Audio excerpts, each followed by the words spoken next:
एक बंदर, एक आयलंड स्टार्टेड मूव्हिंग. ते जे अवजड धूळ आहे ते अचानक चालायला लागतं, म्हणजे तुमची बिल्डिंग मूव्ह होतीये. बर्मुडा ट्रायंगलमध्ये आमची जहाज बुडेल का वगैरे किंवा हे असं वगैरे असं काही नसतं असं म्हणायला हरकत नाही आत्ताच्या घडीला. मी आता तुम्ही मला जिवंत बघतात, म्हणजे मी 1000 वेळेला बर्मुडा ट्रायंगलमधनं पास केलं, त्यामुळे असं काही घडत नाही. बोटीवरती लाईट गेले की आपण इथे लहान मुलांसारख्या आनंदात उड्या मारू शकतो. तिथे वाट लागते, तिथे ते उडगे म्हणतात ना, तशा पद्धतीचा विषय असायचा. मर्चंट शिपिंगच्या जॉबमध्ये एकमेव असा जॉब आहे ज्या वेळेला तुम्हाला इच्छा केली तर 6 महिने पूर्ण सुट्टी मिळू शकते. मुलींना सुद्धा प्रमोट केलं जातं. Lady cadets, lady officers are also required. They can do it. There are many lady officers on board. ज्या वेळेला ते आले, एक 20-25 मिनिटाचं ऑपरेशन त्यांचं होतं. त्याच्यामध्ये त्यांनी काही पर्सनल इफेक्ट, काही डॉलर्स, पैसे, कॅश, सोनं नाणं आमच्याच क्रूमधनं लुटून नेलं. तो आमच्या शिपच्या क्रूच्या सतर्कतेमुळे फॉईल झाला. तो अटॅक सक्सेसफुल झाला नाही. Out of the frustration they fired one LPG on the ship. The gun propelled grenade ज्याला म्हणतात. सो तो ग्रॅनेड फेकला त्यांनी आणि त्याचा ब्लास्ट शिपवरती झाला. 2023-2024 मध्येच घडलेली घटना आहे. 2023ला एक शिप हायजॅक झालं. डिसेंबर 2023चा विषय. जवळजवळ 2-3 महिने ते पायरट्स त्याच्यावरती होते आणि बोटीवरती क्रू पण होती. ती ship under the tracking of Indian navy होती.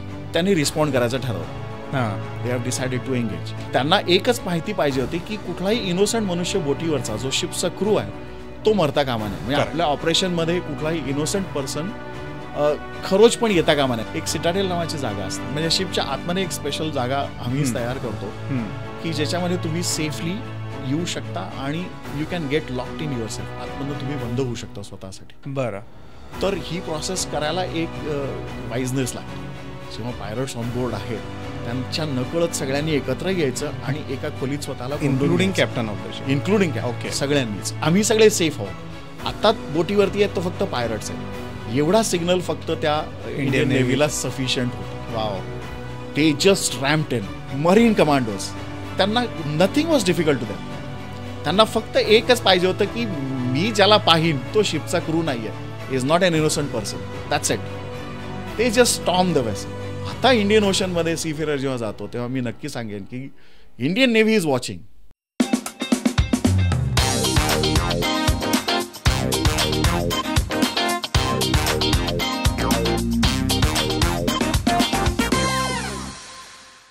नमस्कार मित्रांनो, मी अनिकेत बापट तुम्हा सर्वांचं स्वागत करतो डिजिटल गप्पांच्या आजच्या भागामध्ये. आज आपण अशा एका व्यक्तीला भेटणार आहोत ज्यांचा 30 वर्षांचा मर्चंट नेव्हीमधला अनुभव आपण समजून घेणार आहोत. आजचे आपले guest chief engineer mister Makarand Date. त्यांच्यासोबत आज मर्चंट नेव्हीच्या रिलेटेड आपण भरपूर गप्पा मारणार आहोत. वेगवेगळे मर्चंट नेव्हीमधले चॅलेंजेस समजून घेणार आहोत. मिसकन्सेप्शन्स काय आहेत या फील्डमधल्या हेही जाणून घेणार आहोत. तर वेळ वाया न घालवता भेटूयात मकरंद दाते यांना आणि सुरुवात करूयात आजच्या भागाला. Let's go. तर मकरंद सर, सगळ्यात पहिले तुमचं मनापासून स्वागत. धन्यवाद. कसं वाटतंय आज आमच्या स्टुडिओला येऊन? छान, मला खूप आनंद आहे. अशी संधी मला मिळते आणि तुमच्या सगळ्यांच्या बरोबर मनमुराद गप्पा मारायला भरपूर आवडेल. यस. आणि जसे तुम्ही विचाराल तशा सगळ्या प्रश्नांची योग्य समर्पक उत्तर देण्याची माझी पूर्ण तयारी आहे. वा. सो मला लेट्स सेल. O nice. मला एक विचारायचं होतं एपिसोड सुरुवात करायच्या आधी की टायला तुमच्या एक पिन लावलेली आहे, राईट? त्याचं काय रिलेशन आहे बेसिकली मर्चंट नेव्हीच्या रिलेटेड, हे जरा एक क्विक सांगतो. हे शिपिंगमध्ये किंवा आमच्या ह्याच्यामध्ये रँक सिस्टम असते. दिसली तर तुम्ही याच्यावरती पाहाल की 4 स्ट्राईप्स आहेत आणि त्याच्यामध्ये एक जांभळ्या रंगाच्या काही पट्ट्या आहेत आणि एक एम्ब्लम आहे. बरोबर. ती चीफ इंजिनियरची ऑथोराइज रँक इंडिकेट करणाऱ्या ह्या एपलेट्स आहेत. तशाच प्रकारच्या जांभळा रंग नसलेल्या 4 स्ट्राईप्सची कॅप्टनची रँक असते. ही रँक सिस्टम आहे. It's an autocratic organisation. त्याप्रमाणे तुम्ही युनिफॉर्ममध्ये असता शिपवरती असताना, सो तुम्ही एक रँक आणि रिस्पॉन्सिबिलिटी रिप्रेझेंट करता, त्याचं ते इंडिकेशन आहे.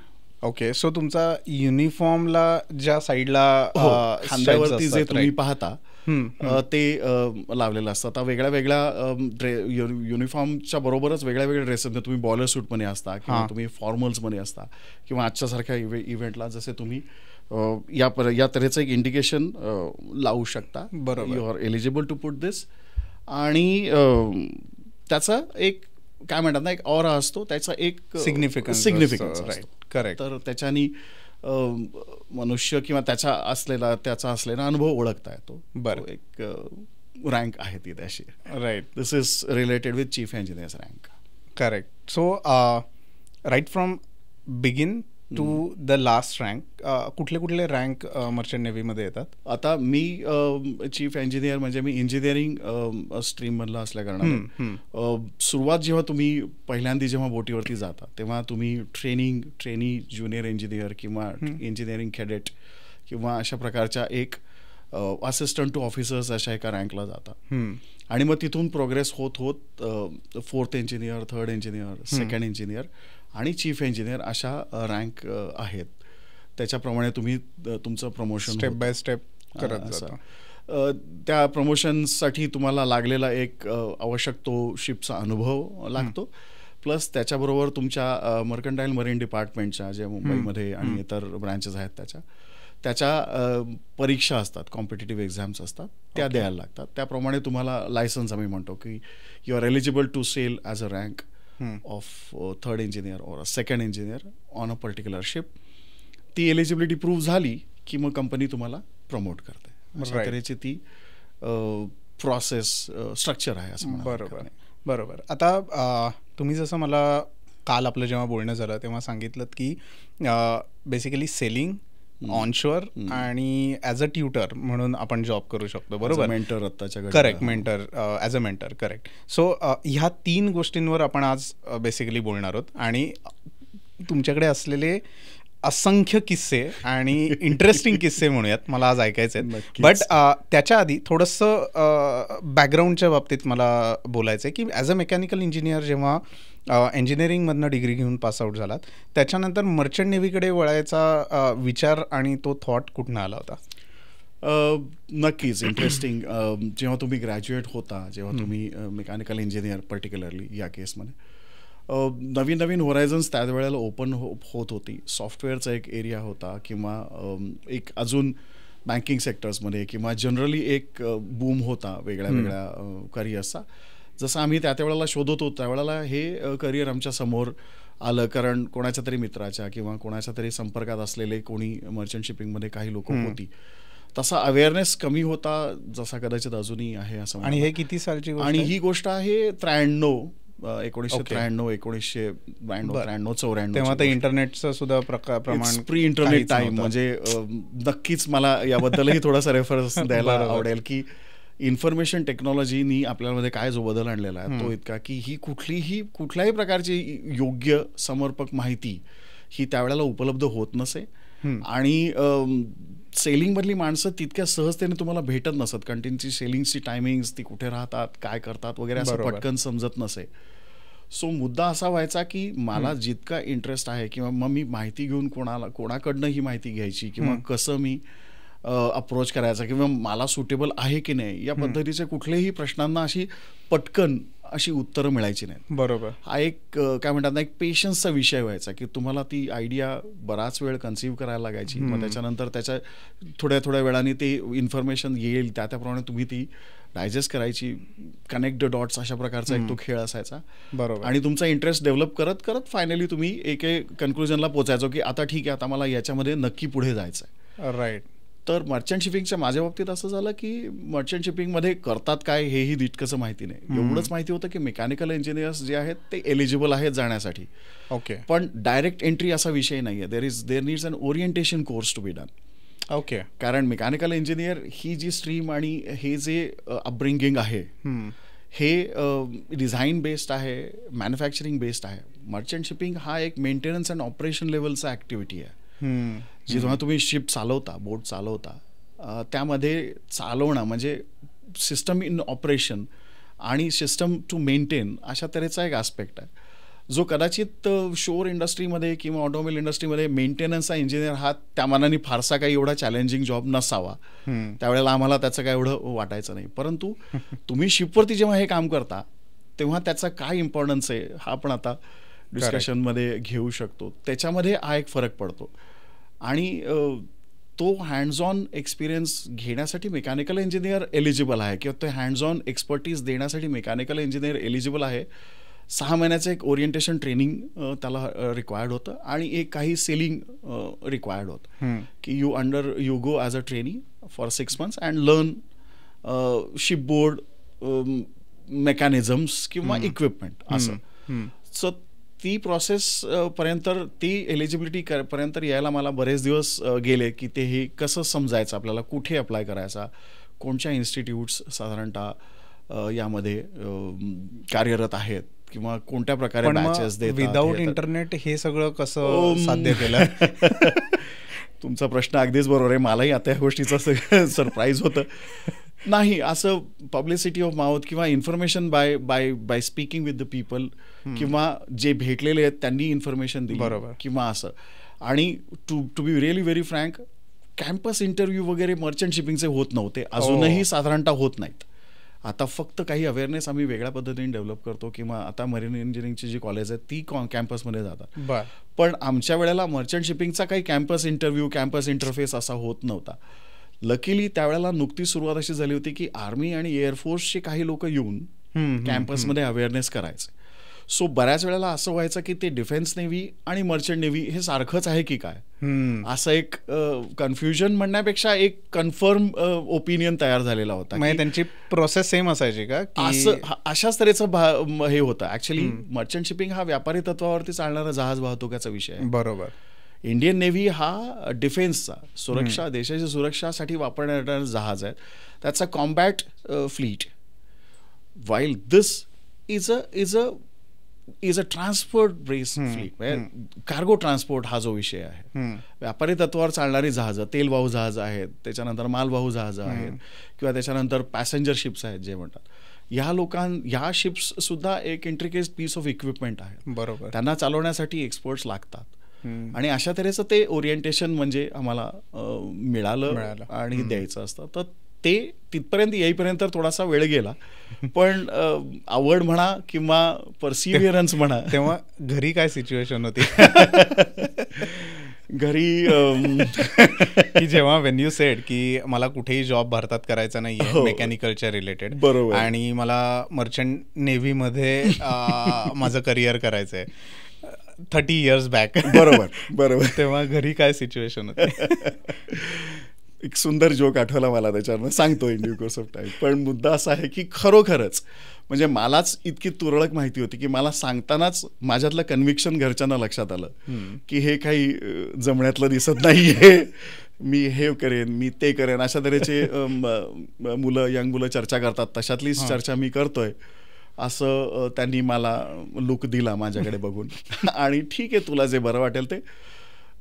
म्हणजे अंडरलेईंग फॅक्ट किंवा अंडरलेईंग टोन किंवा फीचर ऑफ द फेस असंच होतं की शक्यतो लवकरात लवकर अर्निंग कसं सुरू होईल हे बघावं, आपण याकडे जास्त लक्ष द्या, अशा तऱ्हेचं त्यांचं एक फीचर होतं त्यांच्यामध्ये. आणि प्रत्येक कुटुंबामध्ये जशी स्टोरी असते तशी आमच्याही कुटुंबात अशी स्टोरी होती की as soon as possible you start being independent financially, आणि of course as possible start supporting the family, although the support kind of needed as सच.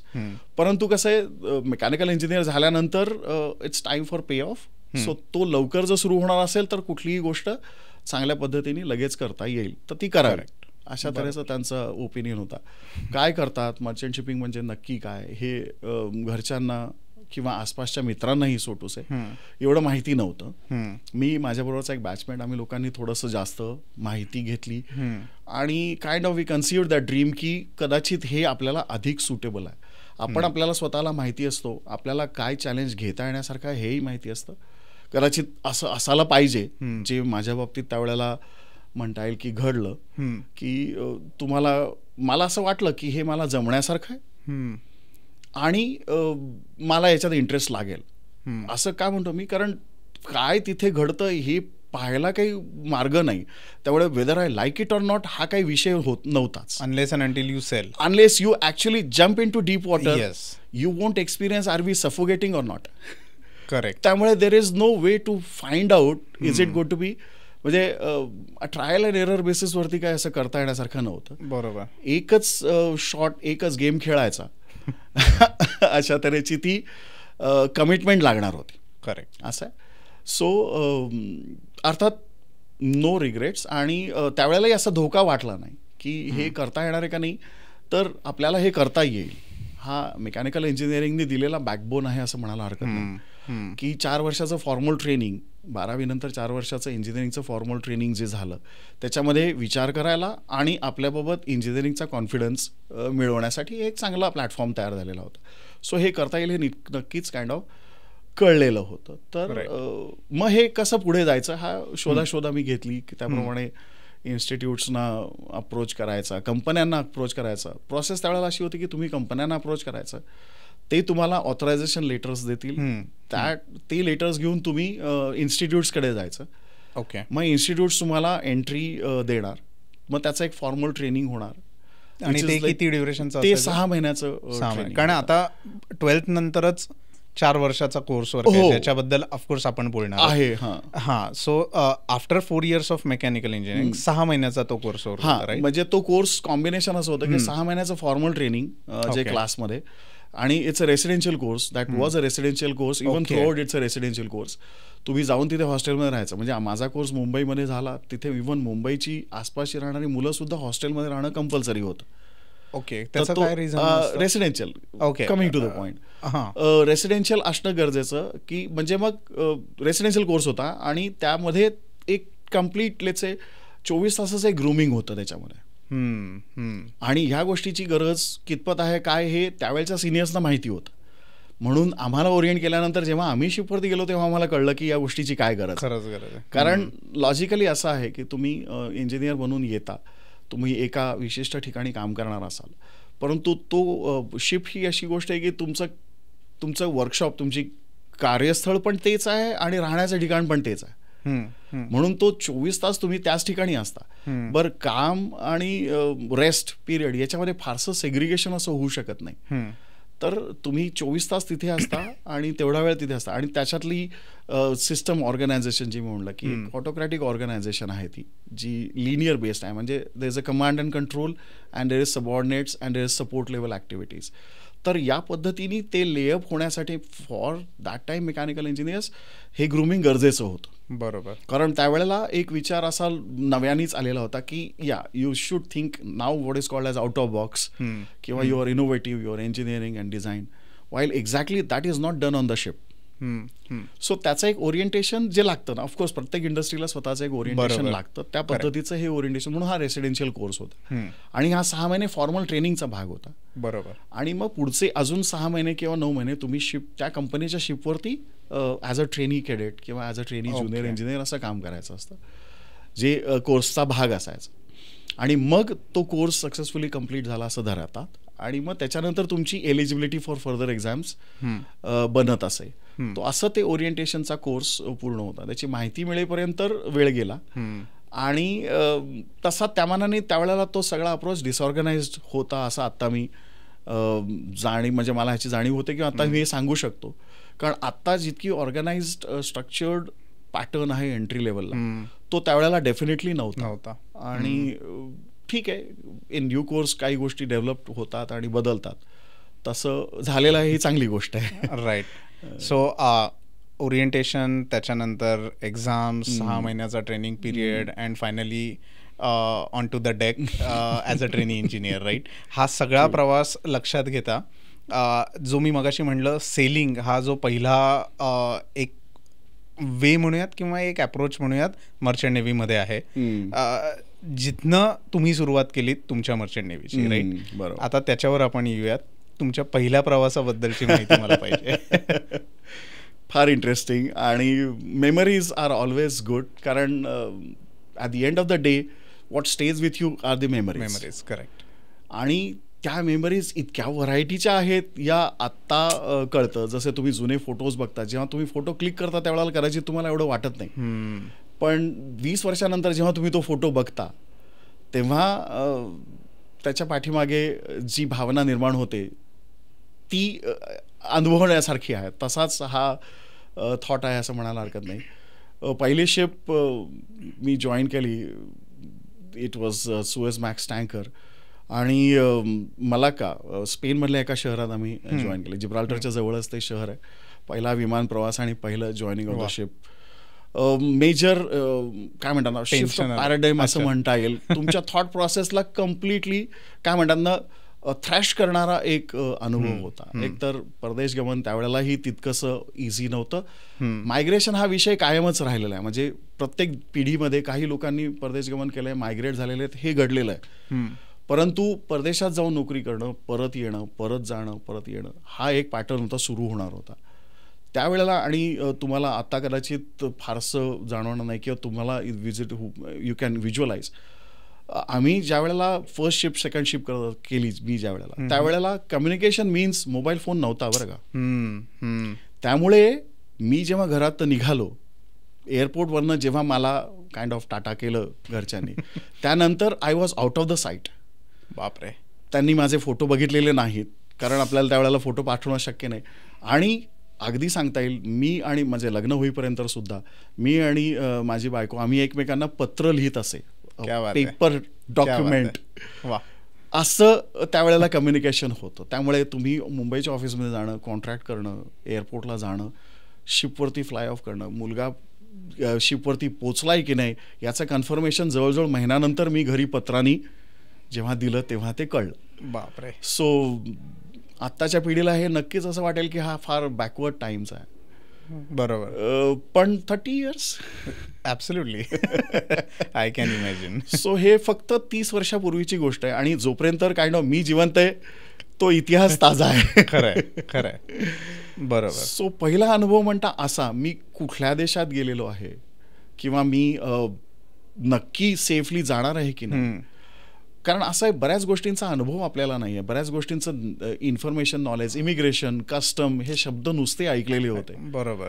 बॅगमध्ये तुमच्या काय असतं किंवा ही सगळी प्रोसेस, एअर तिकीट, पासपोर्ट, आणि या सगळ्या आपल्याला जनरली असं असतं की डॉक्युमेंट्स आपण नीट सांभाळायचे असतात, हे सगळं आहे. परंतु एवढी डॉक्युमेंट झाल्यानंतर एखादा डॉक्युमेंट हरवलं तर काय करतात, या गोष्टीचा कुठलाच क्लू तुमच्या त्या 21-22व्या वर्षाला नसतो. बरोबर. आणि you can't even think of it. म्हणजे अशा तऱ्हेचे डेंजर्स तुम्हाला अनुभवाचे पण नसतात किंवा विचार करायचेही नसतात अशा बाबतीत. सो जेव्हा मी शिपवरती पहिल्यांदा पोचलो तेव्हा म्हणजे मला असं झालं की हां ठीक आहे, ज्याचं ट्रेनिंग आपण घेत होतो now this is more familiar to me. म्हणजे ज्याबाबत होम अवे फ्रॉम होम हा एक पहिला फिलिंगचा फॅक्टर जो त्यावेळेला नाही मला जाणवला, पण आज आता जाणवतो की once you are on the ship you are on the safest place असं म्हणल्यासारखं. येस.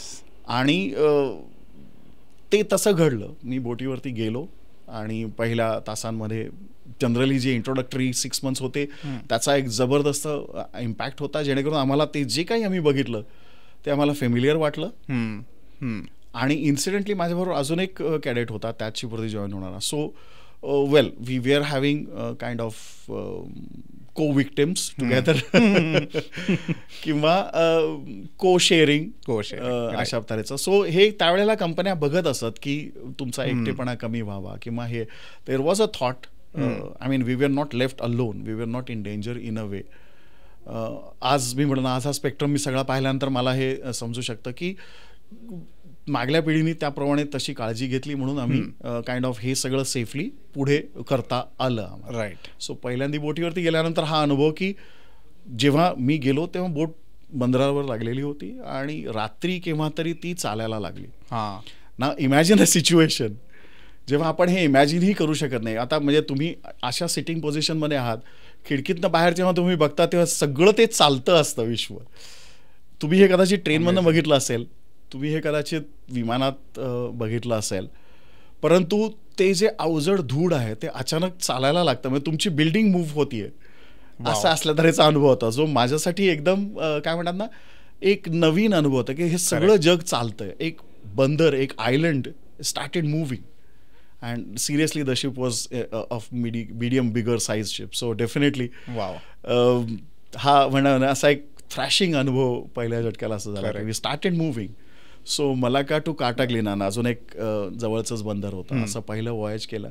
त्याच्यानंतर we went to loading in something called as a Shetland islands north to Ireland. There are some oil refineries. So तो passage तसा आमचा सुरू झाला. The sailing has actually then correct started. पण मग ऑनबोर्ड जेव्हा आपण होतो ॲज अ ट्रेनी इंजिनियर किंवा ट्रेनी सेलर मे बी, तर हे जे रँक्स मगाशी तुम्ही सांगितलेत, तर वेगवेगळ्या रँक्सचं वेगवेगळं कामाचं स्वरूप असणार, बरोबर? तर त्याच्याविषयी एक क्विक आयडिया देऊ शकाल का की वन्स वी स्टार्टेड सेलिंग काय काय काम असतं शिपवर, बरोबर, की जे त्या पोझिशनच्या व्यक्तीला हँडल करावं लागतं? सांगतो. कसं आहे, तुम्ही जेव्हा ट्रेनी जाता त्यावेळेला एक तर सिस्टम तुम्हाला जे 6 महिन्यात तुम्हाला जे शिकवलेलं असतं त्या सिस्टमबाबत तुम्हाला अधिक माहिती घ्यायची असते. वर्किंग कसं असतं शिपचं, कसं आहे ना, शिपचं आता मेकॅनिकल थोडंसं टेक्निकल सांगायला लागेल. As a mechanical engineer you have learn what is a power plant, because you get electricity, there are some generation of electricity. आपल्याकडे हायड्रो इलेक्ट्रिक पॉवर प्लांट्स आहेत, शिपवरती ते डिझेल इलेक्ट्रिक पॉवर प्लांट्स आहेत. Okay, म्हणजे diesel engines run the alternators आणि त्या ऑल्टरनेटर्सकडनं वीज येते. तर अशा this is a power plant, one setup, you have a generation of the energy and consumers in total. So तसंच बोटीवरती मोरलेस 3 पॉवर प्लांट असल्यासारखी स्टेटस आहे. बापरे. हां, सो एक इलेक्ट्रिक पॉवर प्लांट जनरेशन, एक इलेक्ट्रिक जनरेशन हा एक पॉवर प्लांट आहे. दुसरा पॉवर प्लांट आहे फॉर द प्रपल्शन, म्हणजे ती शिप चालवण्यासाठी जो प्रोपेलर फिरवायला लागतो, that's again connected to a diesel engine which is a very strong big engine. आणि एक बॉयलर सिस्टम असते, स्टीम, पूर्वीची जी जुनी स्टीम इंजिन किंवा स्टीम टर्बाईन सिस्टम होती तशी एक असते फॉर कार्गो हँडलिंग इक्विपमेंट, त्याचंही एक मॅसिव्ह. सो हे ओरिएंटेशन आम्हाला माहिती असतं. सो तुम्ही जेव्हा पहिल्यांदा ॲज अ ज्युनियर रँक जाता तेव्हा you go to learn about it. आणि त्याचे 2 major aspect, operation of this system in tandem with each other. म्हणजे जेव्हा शिप सेल करते तेव्हा कुठलीही गोष्ट न चुकता फ्यूल सप्लाय व्हायला पाहिजे, एक टिपिकल प्रेशर टेम्परेचरला ते बर्न व्हायला पाहिजे, त्याच्यातनं पॉवर जनरेट व्हायला पाहिजे आणि ती प्रोपेलरला दिली गेली पाहिजे. त्याचप्रमाणे त्याच्यासाठी लागणारे इलेक्ट्रिक इक्विपमेंट आहे, म्हणजे लुब्रिकेशन पंप्स आहेत, सप्लाय पंप्स आहेत, हे आहेत, ते त्याच्यावरती चालले पाहिजेत. आणि the steam system has to work so that the fuel heating and other things are done. So all these 3 power plants has to work in unison, in tandem, together, एक सुरी, एक व्यवस्थित पद्धतीने ते चालले असले पाहिजे. करेक्ट. तर ती जी सांगड आहे ती डिझाईनमध्ये घातलेलीच आहे, ऑपरेशनमध्ये ती मेंटेन करायला. राईट. सो हा ऑपरेशनचा एक भाग आहे. आणि ऑपरेशन होत असताना वेअर अँड टिअर होत असतं, झीज घस होत असते. तर त्यामुळे इक्विपमेंटला मेंटेनन्स, रखरखावची गरज पडते. तर तो मेंटेनन्स तुम्ही ऑनबोर्ड करता. सो 2 मेजर आस्पेक्ट आहेत, रनिंग ऑफ द इक्विपमेंट आणि मेंटेनन्स ऑफ द इक्विपमेंट. बरोबर. सो त्याप्रमाणे रिस्पॉन्सिबिलिटीज येतात. जसं ट्रेनिंगला ह्या एरियाज लोकेट करावं लागतात. ज्युनियर रँक्स आहे, 4th engineer, 3rd engineers, they are more focused.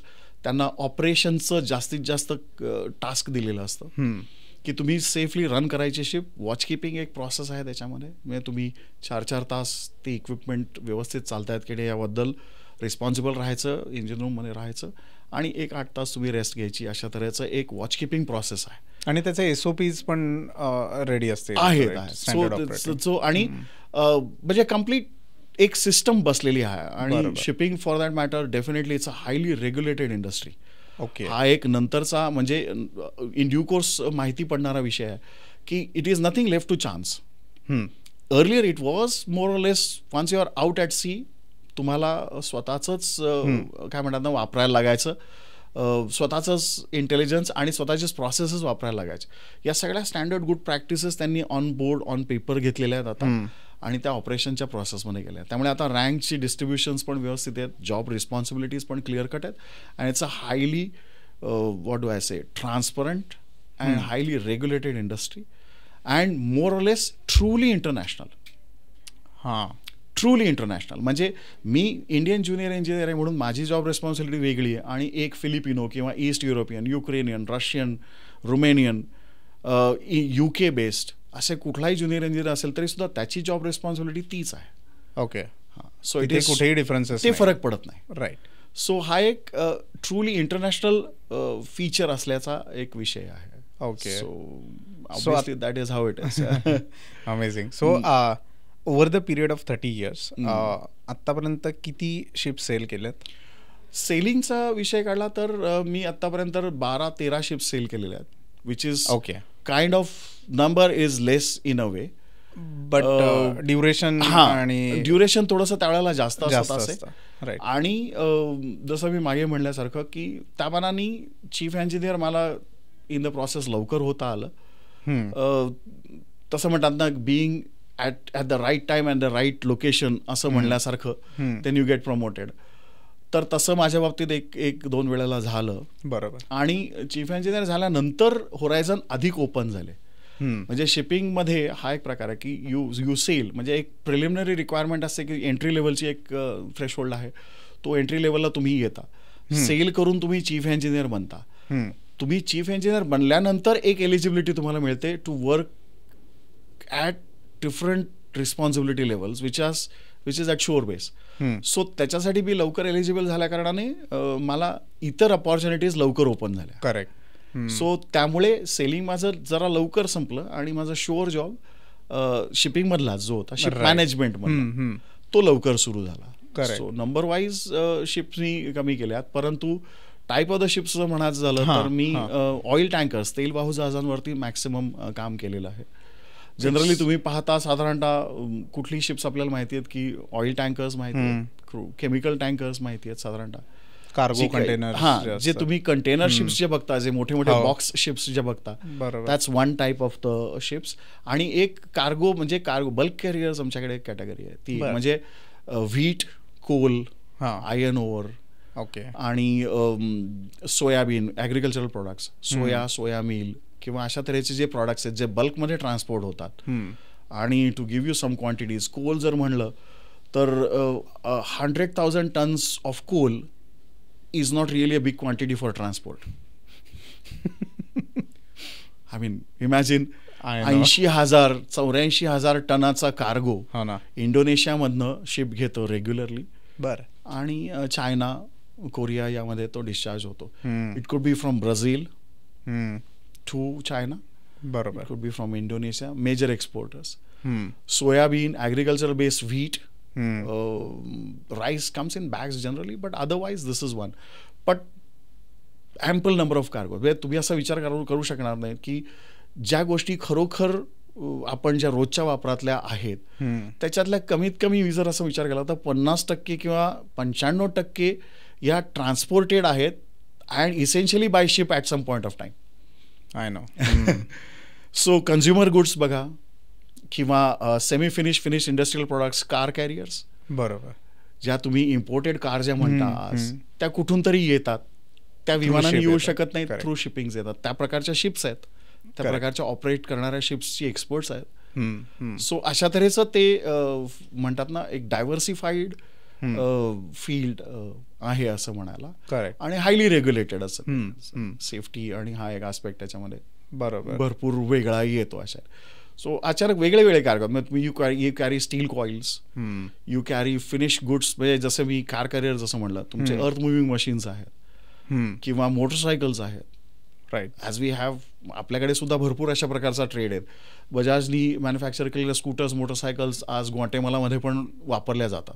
There are third world countries in a way to say, but I mean there are people who, म्हणजे त्यांना भारतातल्या उत्पादन केलेल्या मालाचा चांगली मागणी आहे आणि ते ट्रान्सपोर्ट करायला लागतं. असे अनेक प्रोजेक्ट्स आहेत की आपण WHO किंवा WHO असं नाही म्हणायचं, इतर कुठल्याही काय म्हणतात ना, सप्लायच्या ग्लोबल एफर्ट म्हणून फूड आपण ट्रान्सपोर्ट करतो, ते सुद्धा त्याच्यातनं जातं. इंडस्ट्रियल डेव्हलपमेंट्स हा एक कायमचाच विषय आहे की ज्यूट आहे किंवा स्टील कॉइल्स आहेत किंवा आयर्न ओव्हर आहे, बॉक्साईट आहे, अशा प्रकारचे मेटल ऑक्साईड्स आहेत जे ओव्हर्स आहेत, ते सुद्धा खूप ट्रिमेंडस अमाऊंटमध्ये कॅरी होतात. राईट. आणि ऑइल टँकर्स तर आहेच. Energy, the world is moving because the ships are moving, अशा तऱ्हेचं एक अंडरलाईंग फॅक्ट असं म्हणायला हरकत नाही. बरोबर, की क्रूड ऑइल जिथे जन्माला येतं तिथून ते वेगवेगळ्या ठिकाणी ट्रान्सपोर्ट केलं जातं, तिथे ते रिफाईन केलं जातं, पुन्हा ते ट्रान्सपोर्ट केलं जातं, then it comes to your petrol pumps, then your tanks are getting filled असं म्हणण्यासारखं. So it's a big big transport guest. आणि ओव्हरऑलच त्याच्यात amount of efforts, cost, time, सगळ्याच गोष्टी मोठ्या प्रमाणावर. ॲब्सोल्युटली. कोविडच्या काळामध्ये जसं सगळे रिसोर्सेस बंद होते, एअरलाईन इंडस्ट्री कम्पॅरेटिव्हली डाऊन होती, roads and everywhere we have, म्हणजे लॉकडाऊनची सिच्युएशन होती, पण एकच इंडस्ट्री अशी होती की जी खूप जास्त चांगल्या पद्धतीने ट्रान्सपोर्ट फील्डमध्ये चालू होती, विच इज शिपिंग. त्याच्याबद्दल काय सांगाल? नक्कीच. अत्यंत टफ टाइम्स. नक्कीच फारच म्हणजे प्रत्येक फील्डमध्ये असे चॅलेंजेस येतात म्हणल्यासारखे. शिपिंगमध्ये पण हा चॅलेंज फार सिरियसली आला आणि तो म्हणजे बरंचसं अँटिसिपेशन शिपिंग इंडस्ट्रीनी केलेलं होतं की काय घडू शकतं.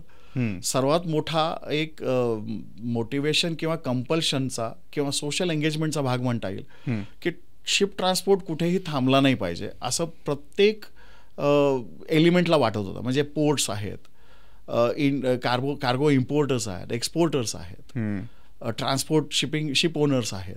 तर या सगळ्यांना एक असं वाटत म्हणजे एक अंडरलाईंग फिलिंग असं होतं की हा ट्रान्सपोर्ट थांबला नाही पाहिजे, नाहीतर मग खरोखरच world will come to a serious halt. बरोबर. म्हणजे as I say wheat and soya meal सारख्या गोष्टी सुद्धा तुमच्या ट्रान्सपोर्ट होतात. It's commercially lucrative cargo, it's a fetching cargo, परंतु it is getting consumed as a food. Now think of a time when you don't have such food available, it is going to impact. तर coal आहे म्हणजे energy पुढे पुढे नंतर कदाचित energy sources कमी व्हायला लागतील किंवा थर्मल पॉवर प्लांट्स आहेत, कोर पॉवर प्लांट्स आहेत, त्यांचे जर कोल सप्लाईज थांबले तर काय चॅलेंज उत्पन्न होईल हे सगळं जगाला पूर्ण माहिती होतं. म्हणून शिपिंग बंद होणं ही भीती प्रत्येकाच्या मनामध्ये होती आणि तसं घडू द्यायचं नव्हतं याबद्दल भयंकर प्रयत्न चालू होते. त्यामुळे ॲक्च्युली झालं काय आणि की सेलर असतो तो शिपवरतीच असतो. त्यामुळे शिप लोड अनलोड करणार असेल तर तो तिथेच असतो. बरोबर. त्याचा फायनल इम्पॅक्ट म्हणजे तो म्हणतात त्याचा जो विषारी वार आहे तो त्या सेलर्सवरती आला फायनली.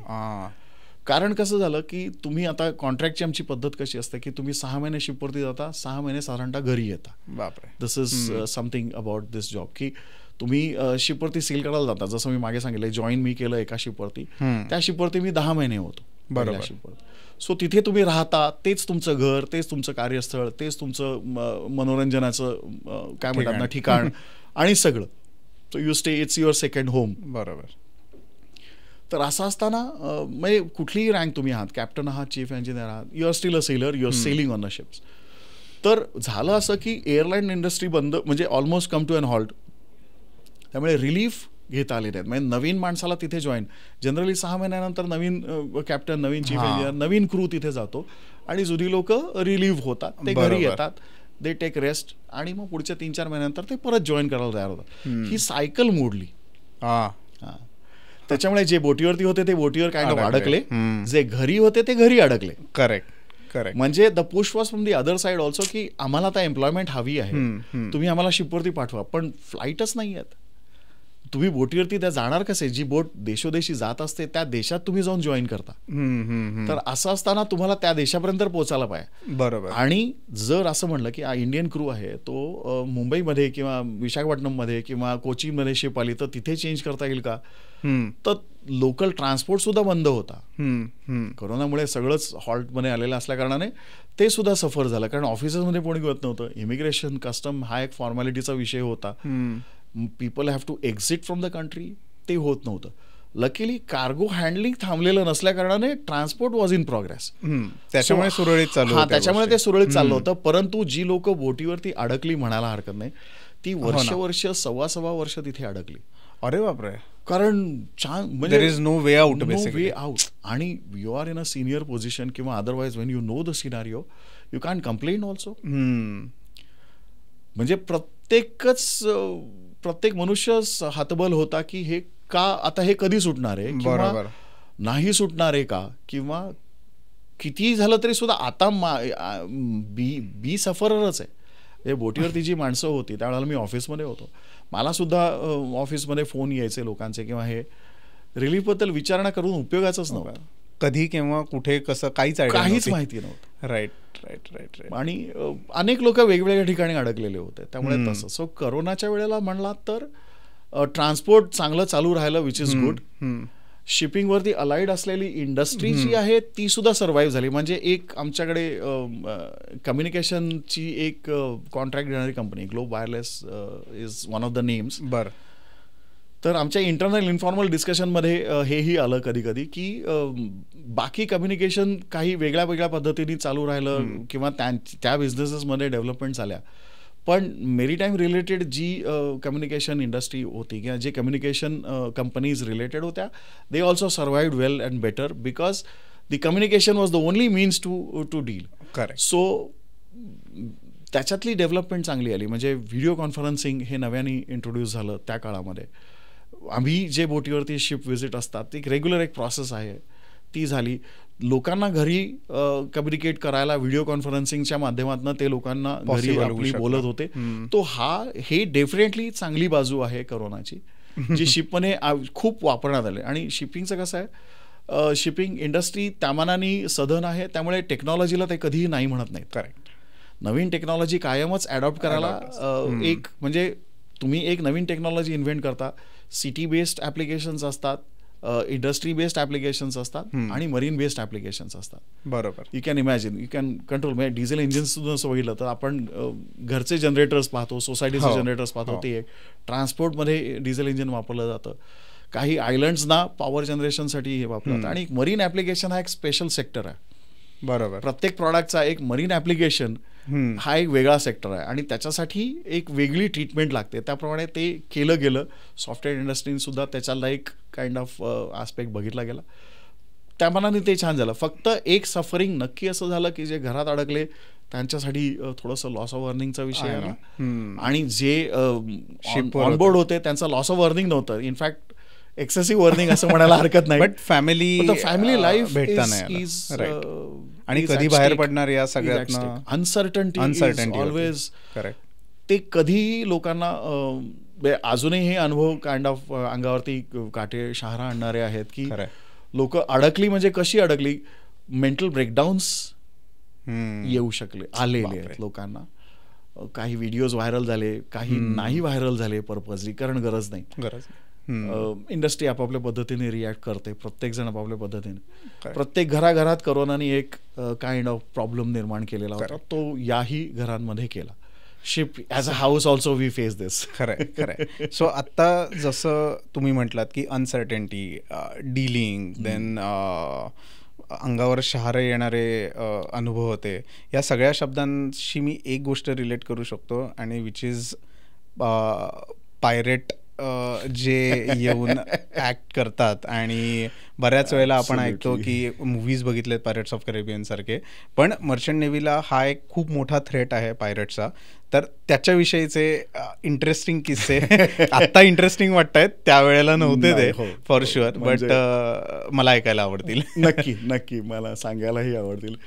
आणि हाच मुद्दा आहे की शिप हे इक्विपमेंट वाईज, शिप हे entity wise it's a valuable asset. Correct. बरोबर आहे.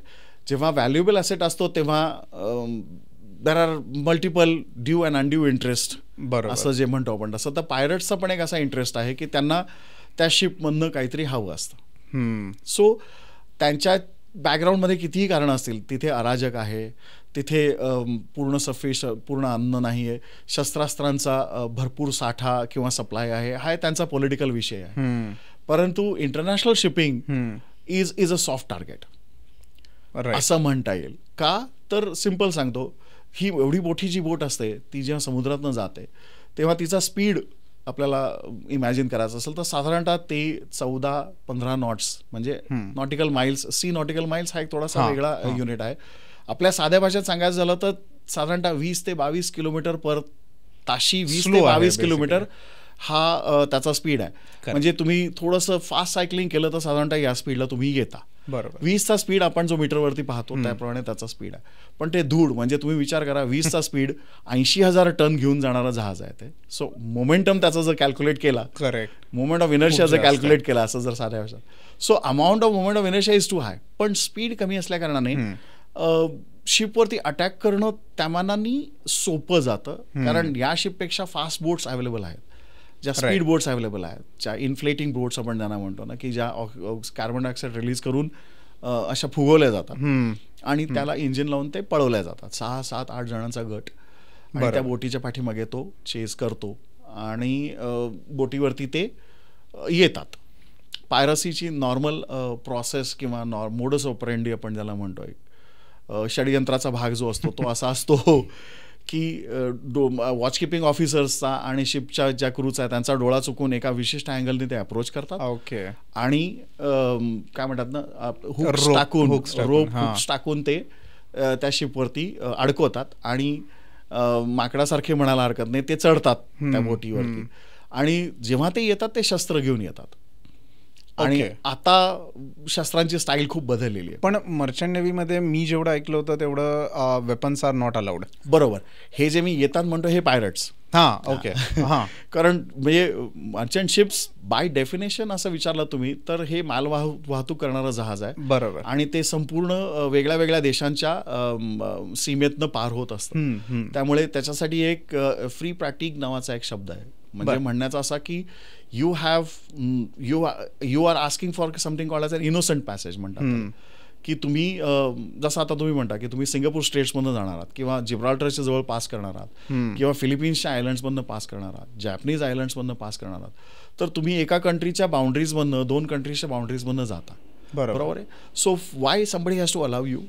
The only reason that he should be convinced, म्हणजे त्या नेशनला पूर्ण विश्वास वाटला पाहिजे की तुम्ही धोकादायक नाही आहात. You are not intruding in their space, neither you are a threat to their security, sovereignty, so to say. Yes, बरोबर आहे. तर असं असताना तो वापरलेला आहे की मालवाहतूक जहाजाला एक स्टेटस दिलेलं आहे इंटरनॅशनल लॉमध्ये.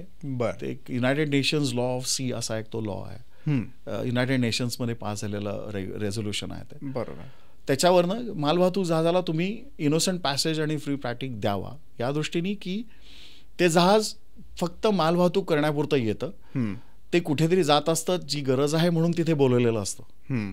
आणि त्या जाण्याच्या प्रोसेसमध्ये तुमची जर बाउंड्री पडत असेल तर तुम्ही त्याला परमिशन द्यावी, अशा तऱ्हेचं ते स्टेटस आहे. आणि का ती परमिशन द्यावी त्याच्यासाठी त्यांनी जहाजावरती एक स्टेटस आहे की this is not the ship which will carry weapons.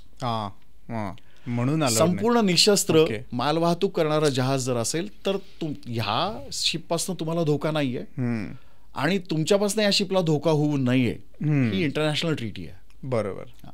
So this is what it is. हां, म्हणजे I am asking for an innocent passage. बरोबर. I do not intend to challenge your sovereignty. Correct. You do not have reason to challenge my sovereignty. Correct. Ship सुद्धा एका नेशनचा flag घेऊन जाते. Okay. शिपला पण एक nationality असते असं आपण जसं म्हणतो तसं. शिप जेव्हा बनते तेव्हा ती एका विशिष्ट नेशनच्या अंडर रजिस्टर होते आणि त्यांच्यासाठी तो फ्लॅग हा त्यांचा नॅशनल फ्लॅग असतो. Okay. So it is as if that particular nation is crossing through this nation. Both are sovereign territories, sovereign nations. Correct. तर त्यांच्यातली ती गिव्ह अँड टेक आहे असं समजून इंटरनॅशनल लेवलवरती त्याला ॲक्सेप्टन्स दिलेला. बरोबर. सो शिपवरती वेपन्स कधीही नसतात. Right. Which is illegal. Pirates जे येतात त्याचा ॲडव्हान्टेज घेऊन येतात कारण त्यांना माहिती की या शिपवरती कोणीही तुम्हाला वेपन वाईज कॉम्बॅट होणार नाही. बरोबर. त्यामुळे ते शस्त्र घेऊन येतात आणि ते काय म्हणतात ना, कॉन्कर करतात. ते seize the ship. Yes. Kidnap करतात, हॉस्टेज धरतात. सो असं कधी झालंय सेल करत असताना? मी सेल करत असताना त्या लेवलपर्यंत झालं नाही लकीली. आणि 2 इन्सिडेंट्स माझ्या करिअरमध्ये जे झाले ते, एक म्हणजे ज्याला आम्ही आर्म रॉबरी अशी कॅटेगराईज करू शकतो की ज्या वेळेला ते आले, एक 20-25 मिनिटाचं ऑपरेशन त्यांचं होतं. त्याच्यामध्ये त्यांनी काही पर्सनल इफेक्ट, काही डॉलर्स, पैसे, कॅश, सोनं नाणं आमच्याच क्रूमधनं लुटून नेलं. हा एक इन्सिडेंट. दुसरा इन्सिडेंट जो आमच्या शिपच्या क्रूच्या सतर्कतेमुळे फॉईल झाला, तो अटॅक सक्सेसफुल झाला नाही, परंतु out of the frustration they fired one LPG on the ship. अरे रे. सो दे दी गन प्रोपेल्ड ग्रेनेड ज्याला म्हणतात. सो तो ग्रेनेड फेकला त्यांनी आणि त्याचा ब्लास्ट शिपवरती झाला. त्याच्यात डॅमेज काहीही झालं नाही, विच इज गुड. पण ही प्रोसेस म्हणजे ही थ्रेट होती, त्याच्याबाबतचं ट्रेनिंग पण आहे, त्याच्याबाबतचं एक काय म्हणतात ना, हार्डनिंग ज्याला आम्ही म्हणतो शिपला, की त्यांचा अप्रोच जो आहे तो डिफिकल्ट करायचा. त्यांचे ऑपरेशन्स कसे आहेत याबाबत भरपूर स्टडी आहे. त्यामुळे त्याचा एक बॅकअप निर्माण करायचा आपण की हे घडू नये म्हणून. आणि त्याप्रमाणे तुम्ही त्याला रिस्पॉन्ड करायचं. ॲज अ सेलर असं म्हणता येईल की ही one of the key responsibility आहे की पायरसी अटॅकवरती तुम्ही रिस्पॉन्स कसा द्यायचा. सो त्याची खूप म्हणजे फार सिक्रेट नाही आहेत, पण काही टेक्निक्स आहेत मी सांगू शकेन इथे थोडंसं रिव्हील करण्यासाठी. म्हणून त्याची एक पद्धत अशी असते की एक तर व्हिजिलन्समध्ये पायरट्स आयडेंटिफाय व्हायला पाहिजे. त्यामुळे पायरट्स ओळखायचे कसे, पायरट बोट ओळखायची कशी, याचं एक व्हिज्युअल आम्हाला आहे दिलेलं आहे. अशा अनेक अटॅक्समधनं ते व्हिज्युअल बाहेर आलेलं आहे. सो त्याची एक ओळख असते. म्हणजे आता म्हणताना तो पायरट हा जो मनुष्य असतो तसा फार काही भयंकर राक्षसी दिसणारा किंवा असा वगैरे नसतो. सामान्य साधा मनुष्य असतो, कदाचित स्लिपर घातलेला, तुटलेले फाटके कपडे असतील, पण त्याच्या हातात जी गन असते ती AK-47 असू शकते. अरे बापरे. आणि त्याला ते स्किल आहे, तो ती गन घेऊन तुमच्या बोटीवरती येऊ शकतो. वन्स ही इज देअर, मग तो ही नोज किंवा सगळ्यांना ते माहिती की तो तिथे राजा असतो. बरोबर. कारण जिसकी लाठी उसकी भैंस अशा पद्धतीने ते जातं म्हणायला हरकत नाही. तर हे होऊ नये याच्यासाठी जेव्हा तुम्ही आपल्या घरामध्ये असता, जसं म्हणलं हरकत, तुमच्या घरामध्ये गन्स नसतात, पण तुमच्या घरामध्ये सिक्युरिटी सिस्टम असतं ज्याने तुमचं कुठलाही बाहेरचा माणूस सहज आतमध्ये येऊ शकणार नाही. यू हॅव वे बॅरिकेड्स, तुमचे अडथळे तुम्ही निर्माण केलेले असतात. तसंच अडथळे आम्ही बोटीवरती निर्माण करतो, जे एक कोर्स ऑफ ॲक्शनचा भाग आहे. त्याला हार्डनिंग असं म्हणतात. म्हणजे शिप जेव्हा पायरसी झोनमधून जात असते किंवा एक्सपेक्टेड आहे, त्या संपूर्ण शिपच्या कडेनी एक बार्ब वायर जी फेन्सिंग असतं जसं, ते लावायचं. ओके. ते लावायचं जेणेकरून त्याला यायला डिफिकल्ट जाईल. किंवा आमच्याकडे फायर पंप्स आहेत ज्याची जेट्स चांगली स्ट्रॉंग आहेत, 7-8 बार प्रेशर किंवा अशा तऱ्हेचं. सो ते स्प्रेज तिथे लावायचे, कारण चढताना तो क्रिटिकल टाइम आहे. त्याच्या बोटीवरनं आमच्या बोटीवरती चढेपर्यंत जो टाइम आहे तो क्रिटिकल आहे. That could be even 30 second ते 3 मिनिट असाही तो लागू शकतो त्याला, depending on the size of the ship.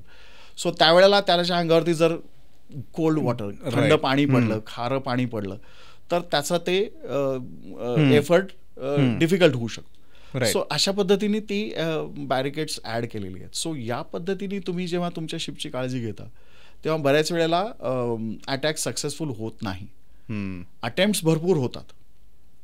म्हणजे हा आता काय म्हणतात ना, हा इथे बसल्यानंतर असं म्हणता येईल की हा थोडासा डेअरिंगचा भाग आहे, पण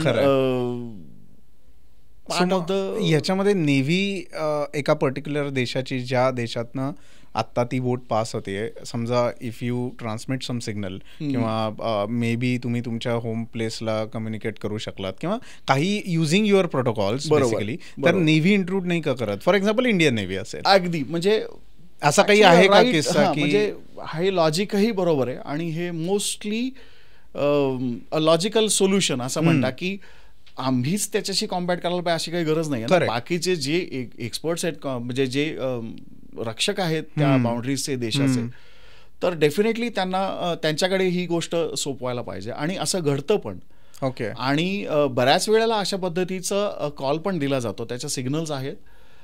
शिप मास्टर, जो मर्चंट नेव्हीचा मास्टर, म्हणजे त्या बोटीचा मास्टर आहे, इज अंडर इमिनंट अटॅक, तो हे ट्रान्समिशन करू शकतो. तो असं आसपासच्या सबमरीन्सना किंवा कटर शिप्सना रिक्वेस्ट करू शकतो की मला तुम्ही मदत करावी. आता हा जागतिक पॉलिटिक्सचा एक भाग आहे की कुठल्या नेव्हीने त्यांना मदत करावी. ओके. हा एक थोडासा काय म्हणतात ना, कळीचा मुद्दा आहे. Correct. Again a point of discussion. हां. आणि याच्यामध्ये कॉन्सेन्सस असा पूर्ण कुठेही नाही आहे. राईट. कारण साधी गोष्ट आहे, म्हणजे जसं मी आता मगाशी युनायटेड नेशन्स UNCLOSचं उदाहरण जे होतं, UNCLOSने वॉटर बाउंड्रीज ठरवून दिलेल्या आहेत. 12 मैल तुमच्या कोस्टलाईनपासनं, बेसलाईन ज्याला असं म्हणतात, 12 मैल, 24 मैल आणि 200 माइल्स. 200 माइल्स नंतर, इनफॅक्ट 24 माइल्स नंतरच संपूर्ण इंटरनॅशनल वॉटर्स होतं. Okay. So for that matter तुमची डिफेन्स नेव्ही त्या इंटरनॅशनल झोनमध्ये एक्झिस्ट करते हे रिव्हील करणं सुद्धा पॉलिटिकली कदाचित चॅलेंजिंग असू शकतं. ओके. तुमची सबमरीन, तुम्ही वेस्ट झोनचे आहात किंवा तुमचा देश वेस्टचा झोन, वेस्टचा देश आहे, तुम्ही इंडियन ओशनमध्ये सबमरीन घेऊन काय करता आहात? करेक्ट. हां, म्हणून कदाचित कधी कधी सबमरीन रिस्पॉन्ड करत नाहीत असा आमचा थॉट आहे. ऑफकोर्स, कारण मर्चंट शिपिंग इज इंटरनॅशनल, त्यामुळे पॉलिटिकल बाउंड्रीजला त्यांना जरी फ्रीडम जरी असलं तरी पॉलिटिकल इम्पॅक्ट त्यांच्यावरती बराच आहे. बऱ्याच वेळेला असं होतं की शिपची जी नॅशनॅलिटी आहे, म्हणजे शिपची नॅशनॅलिटी पर्टिक्युलरली, म्हणजे शिप कुठे रजिस्टर्ड आहे, Singapore, Marshall Islands, Liberia Panama किंवा अशा सगळ्या कंट्रीजमधनं त्यांच्या नेव्हीज त्या भागात नसतात. त्यामुळे categorically by law they are suppose to kind of protect their own ship. Correct. They are not there in case they want to request to any neighbouring country. हा एक आस्पेक्ट. पण हे सगळं मेकॅनिझम आहे हे इतकं सहजासहजी ऑपरेट होणारं नाहीये. राईट. पण तरी एखादा असा किस्सा आहे का? नक्कीच I am really coming to that. कारण हा एक खूप कॉन्फिडन्सचा विषय आहे की सोमालियन पायरसी जेव्हा इंडियन ओशनमध्ये ऍक्टिव्ह आहे तेव्हा इंडियन ओशनमध्ये आपल्याला प्रोटेक्शन आहे का नाही हा प्रश्न 1-2 वर्षापूर्वी पडलेला होता, 1-1.5 वर्षापूर्वी होता. पण त्याचं उत्तर जवळजवळ आता मिळाल्यासारखं आहे. अरे वा. कारण आता असं आहे की Indian navy is active. Oh wow. Interesting. To the Indian Ocean, now you can really count on Indian Navy and the most honest force. Not that I am being Indian. Of course I am Indian and I'm proud of the Navy, what they do. But the most honest force in the international waters is Indian Navy. Wow. And I'll tell you why also. मुद्दा असा आहे की एक किस्सा सांगतो या निमित्ताने. 2023-2024 मध्येच घडलेली घटना आहे. 2023ला एक शिप हायजॅक झालं. डिसेंबर 2023चा विषय. जवळजवळ 2-3 महिने ते पायरट्स त्याच्यावरती होते आणि बोटीवरती क्रू पण होता. इंडियन शिप इंडियन नव्हती, क्रू इंडियन होता. Okay okay. आणि ते शिप त्या भागामध्ये काइंड ऑफ हाईड होत होतं. पायरट्स दे वर डिक्टेटिंग. कारण pirates on a gun point. The point is when the pirates are there, they are not operating the vessel. Operate करायला शिपचा क्रूच असतो. So master, chief engineer, his team is the one who is going to operate.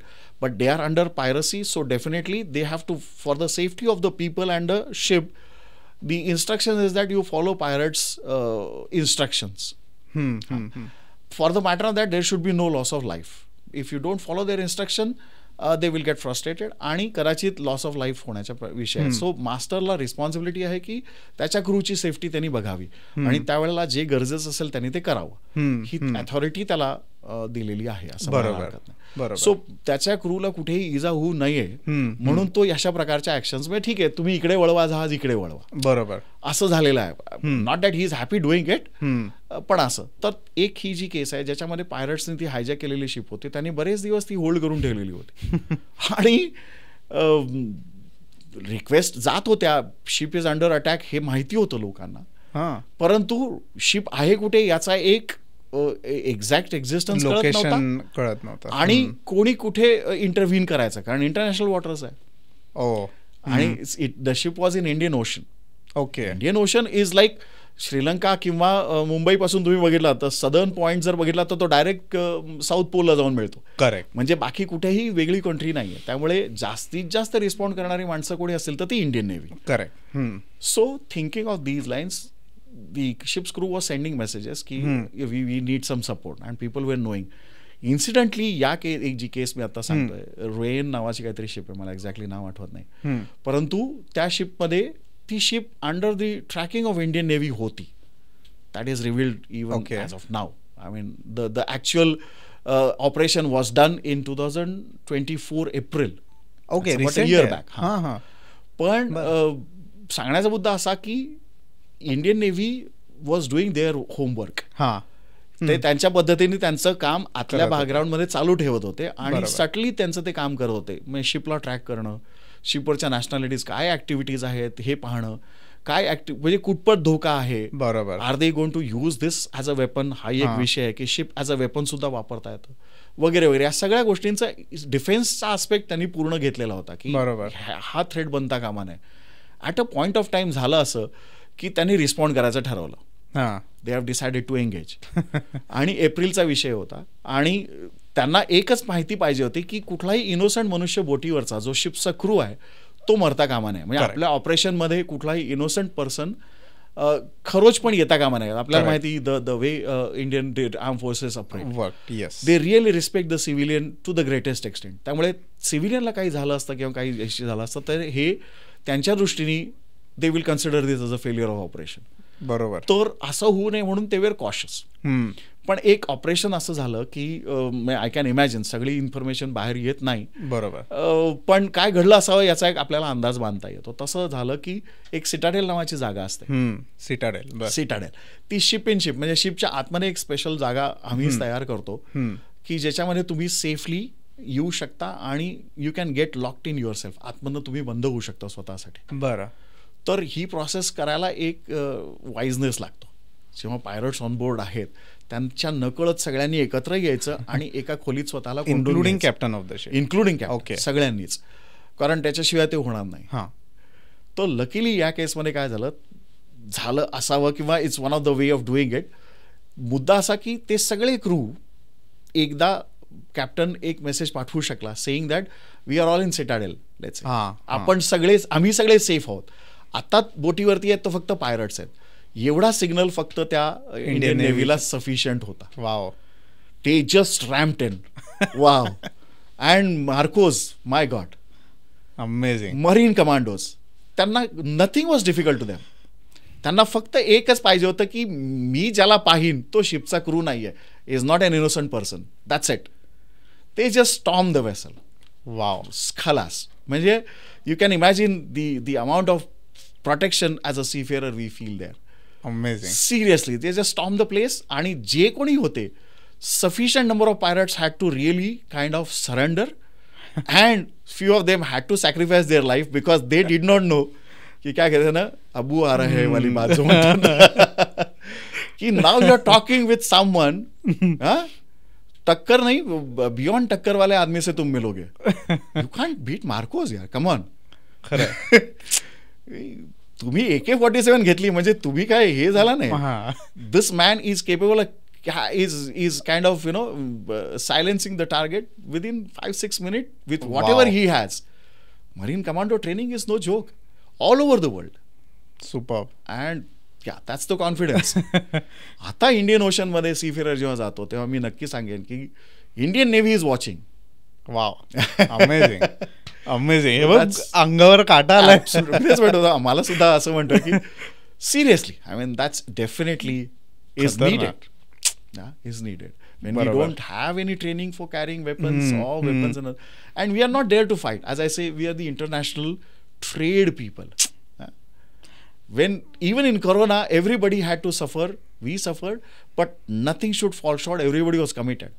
Correct. And so is army, so is navy. असं म्हणण्यासारखं आहे की असं नाही की सगळं जग शांत बसलेलं होतं. प्रत्येक जण आपापल्या कमिटमेंट्समध्ये करत होते.